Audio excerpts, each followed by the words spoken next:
সম্মানিত দর্শক শ্রোতা, আপনার উপর আল্লাহর রহমত এবং শান্তি বর্ষিত হোক। প্রিয় দর্শক, আজকে ইনশাআল্লাহ জাদুটোনা কাটার উপায় এই বিষয়ে কথা বলছি। জাদুটোনা কাটার উপায় বিষয়ে ইতিপূর্বে আমি ভিডিও দিয়েছি। আজকে আরেকটি নিয়ম বলছি। সম্মানিত দর্শক বন্ধুগণ, আপনি যদি জাদুটোনায় আক্রান্ত হওয়ার সিমটম লক্ষণ আপনার মধ্যে দেখতে পান, এখন জাদুটোনায় আক্রান্ত হওয়ার সিমটম কি কি লক্ষণ দেখা দেয় আমি অন্য ভিডিওতে বলেছি। কথার কথা, অকারণে আপনার মাথা দুর্বল মনে হচ্ছে, মাথার কার্যক্ষমতা কমে আসছে, মাথায় লোড নিচ্ছে কম, মনে করতে হবে এটা জাদুটোনায় আক্রান্ত হওয়ার একটি লক্ষণ। কারণ রাসূলুল্লাহ সাল্লাল্লাহু আলাইহি ওয়াসাল্লাম যখন জাদুগ্রস্ত হয়েছিলেন, সহিহ বুখারী শরীফের হাদিস, রাসূলুল্লাহর স্ত্রী আমাদের আম্মা জান আয়েশা সিদ্দিকা রাদিয়াল্লাহু আনহা বর্ণনা করেন, সাহারা রাসূলুল্লাহ সাল্লাল্লাহু আলাইহি ওয়াসাল্লাম রাজুলুম মিন বনি যুরাইক ইউকালু লাহু লাবিদ ইবনে আল-আ'সাম। রাসূলুল্লাহ সাল্লাল্লাহু আলাইহি ওয়াসাল্লামকে যুরাইক গোষ্ঠীর এক ব্যক্তি, তার নাম লাবিদ ইবনে আল-আ'সাম, সে রাসূলুল্লাহ সাল্লাল্লাহু আলাইহি ওয়াসাল্লামকে জাদু করেছিল। রাসূলুল্লাহ সাল্লাল্লাহু আলাইহি ওয়াসাল্লাম জাদুগ্রস্ত হওয়ার পরে ওনার মধ্যে যে লক্ষণটি দেখা দেয়, আয়েশা রাদিয়াল্লাহু আনহার বর্ণনা মতে, হাত্তা কানা রাসূলুল্লাহ সাল্লাল্লাহু আলাইহি ওয়াসাল্লাম ইউখায়্যালু ইলাইহি আন্নাহু ইয়াফআলু শাইআ ওয়া মা ফাআলা। রাসূলুল্লাহ সাল্লাল্লাহু আলাইহি ওয়াসাল্লামের মধ্যে এই লক্ষণ দেখা দেয় যে রাসূলুল্লাহ সাল্লাল্লাহু আলাইহি ওয়াসাল্লাম কোনো কাজ করেন নাই, সেটা মনে হতো উনি করেছেন। কোনো কাজ করেন নাই, সেটা করেছেন বলতেন না। রাসূলুল্লাহ সাল্লাল্লাহু আলাইহি ওয়াসাল্লাম এরকম বলতেন না, কিন্তু ওনার মনে হতো করেন নাই এমন কাজ করেছেন মনে হতো। দেখেন, রাসূলুল্লাহ সাল্লাল্লাহু আলাইহি ওয়াসাল্লাম পৃথিবীর সর্বোচ্চ মহামানব, সবচেয়ে সুন্দর, বুদ্ধিমান, ওনার মাথার কার্যক্ষমতা সবচেয়ে বেশি।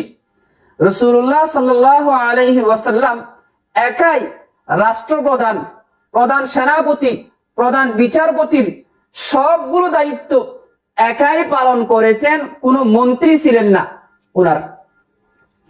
রাসূলুল্লাহর মাথার কার্যক্ষমতা এত বেশি, রাত্র দিন 24টি ঘন্টা না ঘুমিয়ে কাজ করতে পারতেন।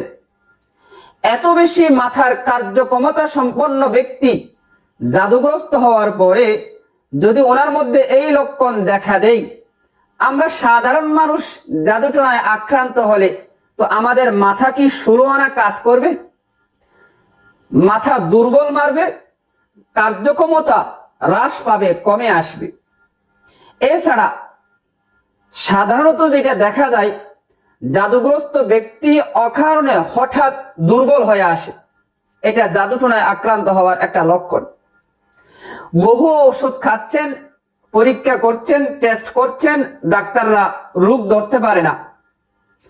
অকারণে ব্যথা, যার কোনো কারণ খুঁজে পাওয়া যাচ্ছে না, বিশেষ করে পেটে, নাভির আশপাশে ব্যথা, জাদুটোনায় আক্রান্ত হওয়ার একটা লক্ষণ।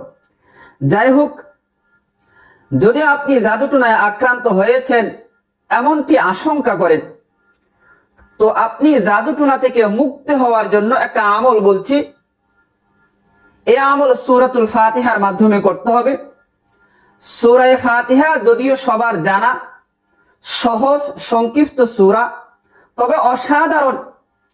সহিহ বুখারী শরীফের হাদিসে আছে, রাসূলুল্লাহ সাল্লাল্লাহু আলাইহি ওয়াসাল্লাম বলছেন, আযমু সুওয়ারিন ফিল কুরআন, সূরা ফাতিহা কুরআনে হাকীমের মধ্যে সর্বোচ্চ মর্যাদাবান সূরা। ক্বালা আলহামদুলিল্লাহি রাব্বিল আলামিন, আলহামদুলিল্লাহি রাব্বিল আলামিন এই আয়াত দিয়ে শুরু এই সূরা ফাতিহা। হিয়া সাবউল মাসানি ওয়াল কুরআনুল আযীম আল্লাযী উতিতুহু। এখানে 7টি আয়াত আছে যা বারবার পাঠ করা হয় এবং এটা মহা কোরআন, এটা একমাত্র আমাকেই দান করা হয়েছে। আর কোন নবী রসুলকে আল্লাহ সূরা ফাতিহা বা এরকম কোন সূরা দেন নাই। এটা রাসূলুল্লাহ সাল্লাল্লাহু আলাইহি ওয়াসাল্লামকে আল্লাহ দিয়েছেন। রাসূলুল্লাহর উম্মত ওয়ারিস হিসেবে আমরা পেয়েছি, নতুবা আমরা যোগ্য নয়। আমরা ওয়ারিস হিসেবে পেয়েছি। একমাত্র মুহাম্মদুর রাসূলুল্লাহ সাল্লাল্লাহু আলাইহি ওয়াসাল্লাম যোগ্য ছিলেন, তাকে আল্লাহ তাআলা এই সূরাতুল ফাতিহা দান করেছেন।